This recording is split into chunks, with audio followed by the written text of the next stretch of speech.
In the last video in the last class we discussed the effect of pressure and the effect of concentration and the equilibrium, and today we are discussing the effect of change of temperature. What will happen if the temperature of our system is getting increases or decreases? നമുക്കറിയാം ഒരു ടെമ്പറേച്ചറിൻ്റെ effect എന്ന് പറയുന്നത് വളരെ important ആയിട്ടുള്ള ഒരു ഇഫക്റ്റാണ്. ഇങ്ങനെ ഒരു temperature ഒരു സിസ്റ്റത്തിന് ഇൻക്രീസ് ചെയ്തിട്ടുണ്ടെങ്കിൽ basically according to the Le Chatelier principle the system will tends to nullify the effect of that change. ആ ഒരു ടെമ്പറേച്ചറിൻ്റെ ചേഞ്ചിനെ വലിയ ഒരു മാറ്റം ഇല്ലാണ്ട് ഇൻക്രീസ് ആണെങ്കിൽ എന്ത് സംഭവിക്കുന്നു, ഡിക്രീസ് ആണെങ്കിൽ എന്ത് സംഭവിക്കുന്നു എന്നുള്ളത് നമുക്ക് കാണാം. An increase in temperature favors a shift in the endothermic direction so that the heat is absorbed and thereby the rise in temperature opposed. ഇതൊക്കെ പറഞ്ഞതിന് മുന്നേ you should be thorough with the concept, you should be thorough with the simple concept what is an endothermic reaction and what is an exothermic reaction. Endothermic reaction എന്ന് വെച്ചിട്ടുണ്ടെങ്കിൽ ഒരു റിയാക്ഷനിൽ ഹീറ്റിനെ absorb ചെയ്യുന്നു. അങ്ങനെ ഒരു റിയാക്ഷനെയാണ് നമ്മൾ എന്ത് പറയുന്നത്, endothermic reaction. What is N exothermic reaction? ആ ഒരു റിയാക്ഷനിൽ ഹീറ്റ് എന്ത് ചെയ്യുന്നു, ഇവോൾവ് ചെയ്യുന്നു. ഇപ്പം ഞാനൊരു റിയാക്ഷന് ഡയറക്റ്റ് എഴുതുന്നുണ്ടെങ്കിൽ a plus b plus heat reversible arrow c എന്ന് വെച്ചിട്ടുണ്ടെങ്കിൽ ആ റിയാക്ഷൻ എന്താണ്, that is an endothermic reaction. ഇനി അതല്ല a plus b reversible arrow c plus heat, ആ റിയാക്ടറിൻ്റെ സൈഡിലാണെങ്കിൽ that means heat is evolved, that reaction is an exothermic reaction.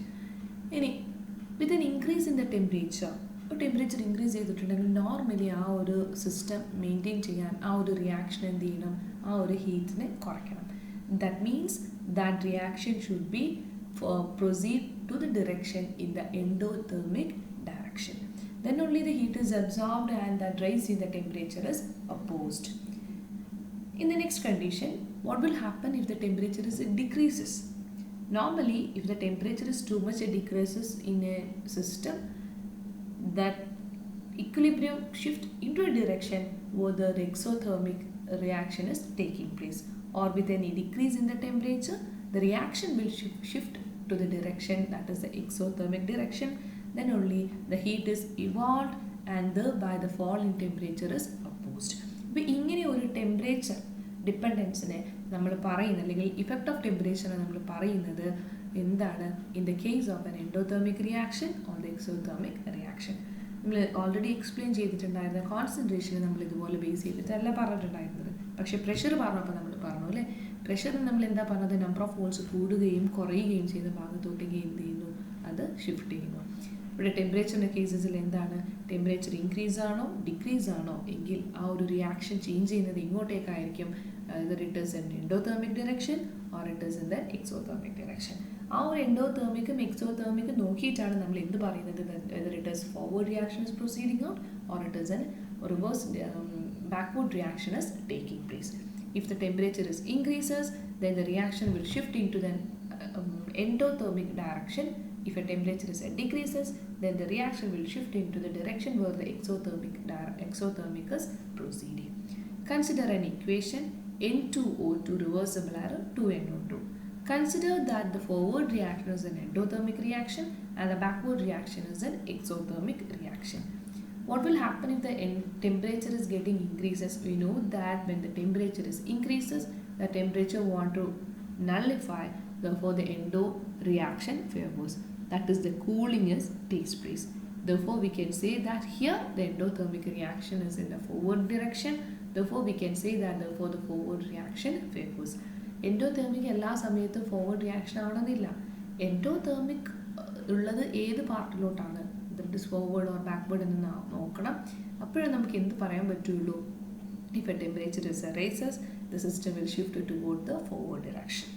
അപ്പോൾ ഏത് ഡയറക്ഷനാണ് എന്ന് നോക്കുന്നത്, ആ ഒരു ഡയറക്ഷനിൽ എൻഡോ ആണോ എക്സോ ആണോ എന്നതിൻ്റെ ബേസിസിലേ നമുക്ക് പറയാൻ പറ്റുള്ളൂ. ഇവിടെ നമുക്ക് എന്ത് പറയാം, as A temperature is increases the forward reaction is taking place. Why? Just because the forward reaction is an endothermic reaction. We know that as the temperature is increases, the endothermic reaction will getting favors, therefore the forward reaction will takes place. Here dissociation of N2O4 will takes place. Why? Just because in the forward reaction the dissociation of N2O2 is taking place. What will happen if the temperature is decreases? We know that the exothermic reaction will favors. Here in this example the backward reaction is the exothermic reaction. Therefore, we can say that here the backward reaction favors. Okay, so I think it's clear for you what is the effect of increase in the temperature or decrease in the temperature. ഇവിടെ നമുക്കൊന്ന് നോക്കാം exothermic and endothermic. ഇവിടെ K increase ചെയ്യുന്നു decrease ചെയ്യുന്നു എന്നൊക്കെയാണ് just നമ്മൾ പറയുന്നുള്ളൂ. Increase in temperature the K will decreases in exothermic reaction. For the endothermic reaction the K is getting increases. ഇവിടെ നിങ്ങൾക്ക് കാണാം എക്സോതേർമിക്കിൽ പ്ലസ് ഹീറ്റ് എന്നുള്ളത് ഞാൻ നേരത്തെ പറഞ്ഞത്. Endothermic reaction A plus heat reversible are B. If the temperature is decreases, that is the heat is getting decreases, then the K will increases in the exothermic reaction, that is the K is getting decreases in the endothermic reaction. So this is a condition for the change in the temperature. Okay. Next, we want to explain what all are the additional steps or the additional materials which may causes any change in the equilibrium. ഏതൊക്കെയാണെന്ന് നോക്കാം. അത് change ഉണ്ടോ ഇല്ലേ എന്നുള്ളതും കൂടെ നമ്മൾ നോക്കണം.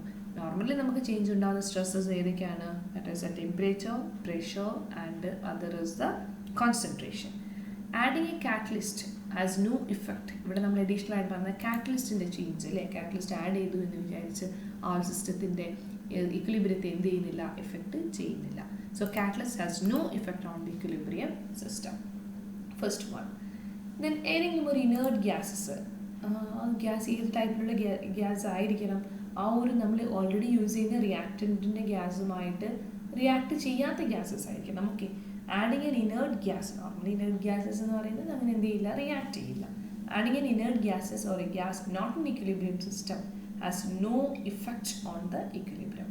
So the other thing is that the inert gas and the catalyst will not make any effect to the equilibrium system. The only change will affect the value of K is a temperature change. നമ്മൾ നേരത്തെ പറഞ്ഞ പോലെ നമ്മൾ pressure പറഞ്ഞപ്പോഴോ concentration പറഞ്ഞപ്പോഴോ കെയുടെ increases ഉണ്ടോ decreases ഉണ്ടോ എന്ന് നമ്മൾ പറഞ്ഞിട്ടില്ല. Why just because the K is not effecting with change in the temperature, change in the pressure or change in the concentration. But in the case of the temperature, we found that the K value is getting decreases in the exothermic reaction, but the K is increases in the endothermic reaction for the decrease in temperature. For the decrease in temperature, the K is increases in the exothermic reaction, K is decreases in the endothermic reaction. That means the only change will affect the value of K is a temperature change. For a change in the temperature, we can see that the K is also getting changes. ഇവിടെ ഞാൻ എന്ത് ചെയ്തു, നമ്മൾ ഇത്രയും നേരം പറഞ്ഞിട്ടില്ല ലി ഷാറ്റ്ലെ principle ഞാനൊന്ന് സെമറൈസ് ചെയ്ത് പറഞ്ഞു. എന്താണ്? ചേഞ്ച് ഇൻ ദ കോൺസെൻട്രേഷൻ ഇക്വിലിബ്രിയത്തെ എന്ത് ചെയ്യുന്നു, ഷിഫ്റ്റ് ചെയ്യുന്നുണ്ട് അല്ലേ, കോൺസെൻട്രേഷൻ എഫക്ട് ചെയ്യുന്നുണ്ട്. ചേഞ്ച് ഇക്വിലിബ്രിയം കോൺസ്റ്റൻറ്റ് കെക്ക് ചേഞ്ച് വരുന്നുണ്ടോ? ഇല്ല, നോ. ഇവിടെ നമ്മൾ പറയാതെ രണ്ട് കാര്യങ്ങളുണ്ട്, പ്രഷറും വോളിയം. നമ്മൾ പറഞ്ഞിട്ട് പ്രഷർ നമ്മൾ പറഞ്ഞു, ഓക്കെ സോറി, വോളിയം നമ്മൾ പറഞ്ഞിട്ടില്ല. പ്രഷർ ആൻഡ് വോളിയം എന്നുള്ളത് ഒരുമിച്ചാണ് നോർമലി പറയാം. ഷിഫ്റ്റ് ഇക്വിലിബ്രിയം ചെയ്യുന്നുണ്ട് അല്ലേ, പ്രഷറും വോളിയം എന്ത് ചെയ്യുന്നത്, ഷിഫ്റ്റ് ചെയ്യുന്നുണ്ട്. We discussed no change in the equilibrium constant key.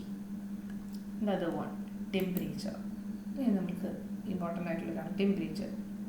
ഷിഫ്റ്റിൻ്റെ ഇക്വിലിബ്രിയത്തെ എന്ത് ചെയ്യുന്നുണ്ട്, ഷിഫ്റ്റ് ചെയ്യുന്നുണ്ട്. Yes, it is shifting the equilibrium, but it also changing the equilibrium constant K. ഈ ഒരു ടേം അല്ലേ, ടെമ്പറേച്ചർ എന്ന് പറയുന്ന ഒരു ടേം നമുക്ക് എന്താണ്, ഒരു ഇമ്പോർട്ടൻ്റ് ആയിട്ടുള്ള ഒരാളാണ്. It is shifting the equilibrium and also shifting the equilibrium, also changing the equilibrium constant. The catalyst is not making any shift to the equilibrium and not making any change in the equilibrium constant. So ഈ ഒരു കാര്യമാണ് നമ്മൾ കഴിഞ്ഞ 1-2 ക്ലാസ്സസിൽ discuss ചെയ്തിട്ടുണ്ടായിരുന്നത്. So I summarize the Le Chatelet principle here. It's a very simple concept in this module.